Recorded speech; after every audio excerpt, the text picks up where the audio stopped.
turma, tudo certo, tudo beleza? Meus queridos alunos, hoje a gente vai estudar sobre o Joan Miró, um pintor de símbolos. Sim, mais um artista do surrealismo, tá?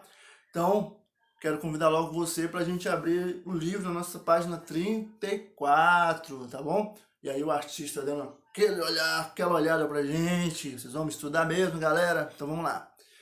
E aí vamos nos deparar na página 34 com esta obra Personagens sobre Muro Vermelho, tá? Então aí temos uma obra que mostra características peculiares do Joan Miró, tá? Então o Joan Miró, ele simplificava a forma mesmo. Não tinha dessa não, cara. E aí ele colocava todas as suas ideias surreais nesses traços, nessas linhas, tá? Essas formas, que podem até nos parecer abstratas, ou que fazem parte do abstracionismo, porém, o Joan Miró, as suas ideias eram surreais, tá? Bom, e aí vamos lá ler juntos o texto que tem aí na página 34. Vamos nessa, galera? Vamos lá. Outro artista, outro importante artista surrealista foi Joan Miró. Sua arte ficou conhecida por uma característica muito particular, a expressão poética de suas pinturas e outras obras. Então, uma outra característica aqui era que suas obras eram acompanhadas por uma expressão poética. Então, havia ali digamos, um discurso poético, uma explicação poética sobre aquela obra, uma descrição do que ele estava transmitindo naquele momento, tá? Então o artista aí, ele tinha essa preocupação poética em suas obras, ou ele pensava poeticamente, tá? E aí, queridos, continuando a leitura, vamos ler aqui um pouco sobre a biografia do Joan Miró, tá? Então, Joan Miró nasceu em Barcelona, Espanha, em 1893. Aos 14 anos começou a estudar na Escola de Belas Artes de Barcelona, mas logo parou de frequentar as aulas, pois as ideias da escola não estavam de acordo com seu estilo inovador. Em 1954, recebeu o prêmio de gravura da Bienal de Veneza. Em 1958, o prêmio internacional da Fundação Guggenheim pelo mural que realizou para o edifício da Organização das Nações Unidas para a Educação, a Ciência e a Cultura, Unesco, em Paris. Faleceu em Palma de Mallorca, na Espanha, em 1963. Então, uma rápida mostrando uma rápida trajetória em sua biografia sobre a vida desse artista espetacular, tá bom?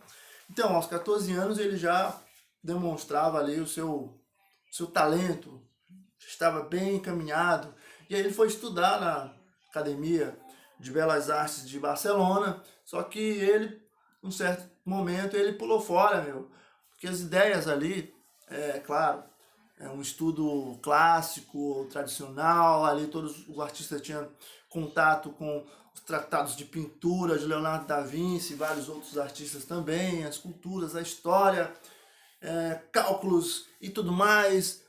Porém, o artista ele achava que ele não se enquadrava dentro daquelas ideias ali, tá? E aí ele queria expandir, não queria estar limitado, e naquele momento não era interessante ele limitar-se à representação da forma de maneira perfeita, real, mas ele queria expor, ele queria expressar poeticamente, visualmente, os sentimentos mais contidos e profundos da sua alma, do seu ser, do seu psique. Bom, e aí, a exemplo do Dalí, Joan Miró, pulou fora. Bom, mas isso não tira o brilho, porque aí o artista digamos, se desenvolveu ainda mais, demonstrando aí o seu talento para o mundo conhecer, tá? E aí mostra aqui o texto alguns prêmios dos diversos, de dezenas que ele recebeu, tá? E aí depois eu vou mostrar para vocês esse mural que ele fez para as Nações Unidas, para a Unesco, né? Na verdade, para a Unesco. Bom, vamos aqui virar nossa página. E aí um texto também sobre a biografia dele, que aí vai mostrar exatamente a característica de sua obra, que era de se expressar poeticamente. E aí ele nasceu em Barcelona, na Espanha. Bom, a causa da sua morte foi uma doença cardiovascular. E uma observaçãozinha aqui, ó. No fim da sua vida, reduziu os elementos de sua linguagem artística a pontos, linhas, alguns símbolos, e reduziu a cor, passando a usar basicamente o branco e o preto. Então o artista, ele simplificava mesmo a forma. Por isso essa semelhança com a arte abstrata. Quando falamos de simplificação da forma, aí nos remete ao Pierre Mondrian. Porém, as ideias o sentido era outro, tá? Romiró, ele buscava exatamente refletir as ideias do surrealismo.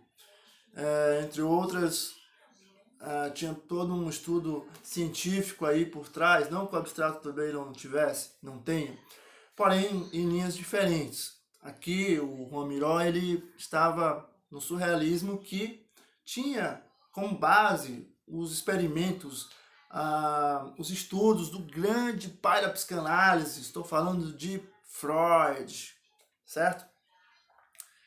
E aqui, turma, temos mais uma obra do Romiró, Carnaval de Arlequim, um objeto aí de análise da página 35, para você analisar e responder, buscando os elementos aí contidos nessa obra. E aí, como toda obra de arte e a obra surrealista também, ainda mais, nós temos que olhar, analisar, fazer esse exercício. Turma, esse exercício de analisar uma obra de arte não é algo que você faça uma vez e pronto, não quero fazer mais, tal. Você pode até não querer, né? Porém, mas se você quer realmente ter essa experiência mais vezes, é importante você estar sempre exercitando, fazendo essa leitura visual. Nós sabemos a arte, ela tem seus códigos, a arte visual, assim como as outras artes também, as outras linguagens, a música, a dança, o teatro, e por aí vai. Então, a literatura, todas essas linguagens estão dentro do campo da arte. Então você precisa exercitar esse seu olhar, tá? Então aqui para te ajudar um pouco, temos umas questões. Que cores predominam nesta pintura? Então você vai analisar aí onde se passa essa festa. Você vai analisar com muita calma. E quem está na festa? E o que fazem? E aí, tem pessoas nessa festa? Você vai com o seu olhar bem curioso, você vai buscar aí essas respostas. Mas tem um texto aqui relacionado a essa obra. Vou só ler para vocês. Talvez nos faça dar uma refrescada aí nas nossas ideias, tá? É o seguinte: foi pintada em 1924, 1925, em formato reduzido. Aliás, Miró fez-la acompanhar um texto poético, e aí, característica do Miró, que só foi publicado em 1939, na revista Verve. Ele continua a dispor sobre um espaço fechado, pesos e contrapesos, que tomam aqui a aparência de pequenas criaturas, divertidas e fantásticas, a festejarem um carnaval, tá? Bom, aí você vai dar uma analisada aí nessa obra e encontrar e buscar esses elementos aí que você poderá estar encontrando, tá? Bom, e aqui temos uma obra, aquela obra que eu falei para vocês, um mural que ele fez para o edifício da Organização das Nações Unidas para Educação em Ciência e Cultura, a Unesco, a de Paris. Então, entre os diversos prêmios que ele recebeu, esse aqui é muito emblemático do Juan Miró. Então, turma, é isso. Espero que vocês tenham gostado. Na próxima aula nós vamos continuar estudando sobre o surrealismo. Vamos estudar sobre um artista incrível, tá? O Alberto Giacometti. Então, até a próxima, turma. Um abração. Valeu. Uhul.